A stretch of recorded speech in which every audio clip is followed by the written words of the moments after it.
Hello everyone and welcome to Matterhorn. With the Elder Scrolls Blades releasing soon, I thought now would be a good time to kick off a new series called The Elder Scrolls Lore. And with that, the first episode will be on the history of the Blades, the focus of Bethesda's new game.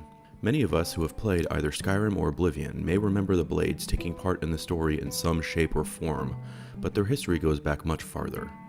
The first iteration of the Blades was actually known as the Dragon Guard. Their main purpose was to hunt and kill dragons all across the continent of Akavir. This is the continent to the east of Tamriel, and one that we haven't had the chance to see in any Elder Scrolls games as of yet. Evidently, dragons originated in Akavir, but in order to continue their campaign against the dragons, the Dragon Guard eventually entered Tamriel. This occurred in the year 2703 of the First Era. The Dragon Guard made their way northwest through Morrowind, continued through Skyrim, then turned back south towards Cyrodiil before finally being confronted by Rimmon I at Pale Pass in the Dural Mountains. Upon hearing Rimmon's shout, the Dragon Guard surrendered their arms and proclaimed him to be the Dragonborn. They pledged their services to him, and with their support, Emperor Rimmon I eventually unified Tamriel and founded the Second Empire. Also during that time, the Dragon Guard continued their quest of hunting and killing dragons, to the point where they were hunted to near extinction over the next 200 years. The Dragon Guard reported directly to the Emperor with chapters throughout all of Tamriel. It wasn't until Emperor Rimmon III's assassination in the year 2920 of the First Era by the Morag Tong that they would be disbanded. In fact, it was specifically due to their inability to prevent this assassination that they were cast aside. Following this, some of the Dragon Guard returned to Akavir, yet others became mercenaries, and yet still more continued to hunt the remaining dragons still in Skyrim. The true and modern incarnation of the Blades began when the new Dragonborn Emperor Tiber Septim came to power. The remaining Dragon Guard, who were either in hiding or in seclusion, re-emerged to become the Blades by the Emperor's side.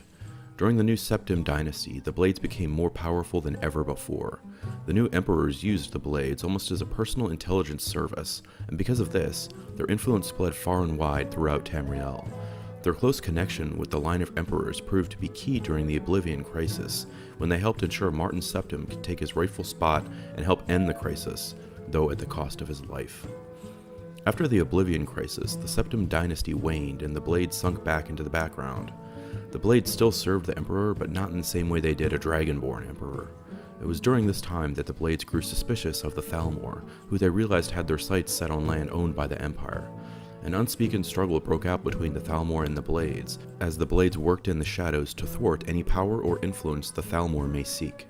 Finally, in year 171 of the Fourth Era, this situation came to a head when an ambassador to the Aldmeri Dominion, the name of the Thalmor Empire, killed every Blade in Somerset and Valenwood, and delivered their heads to Emperor Titus Mede II. This was an act of war, and as such, the Great War began. The Aldmeri Dominion immediately attacked Hammerfell and advanced all the way to the Imperial City in Cyrodiil before finally taking the city. The Emperor, however, escaped to Skyrim, where he rebuilt his forces. During that time, the Thalmor suffered a great defeat at the Battle of Red Ring in Cyrodiil. At this point, sensing an opportunity to end the conflict, the Emperor sued for peace, resulting in the White Gold Concordat. As a result of that agreement, the Blades were formally disbanded and the Thalmor were free to pursue them to the ends of Tamriel to eliminate them to a man. By the year 200 of the Fourth Era, the Blades were nearly non-existent.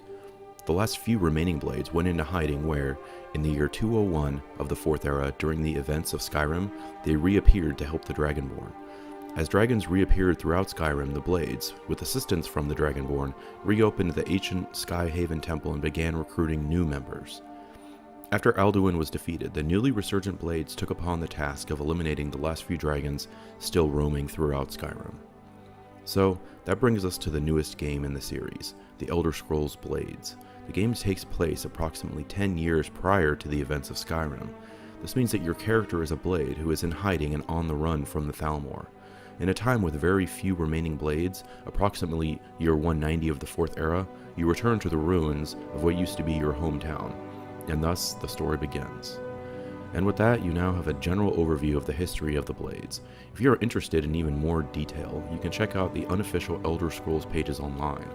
There are much more in-depth articles about the Blades, the Empire, and the Thalmor, among all kinds of other interesting Elder Scrolls lore. If you enjoyed this video, please be sure to like and subscribe. And as always, thank you so much for watching.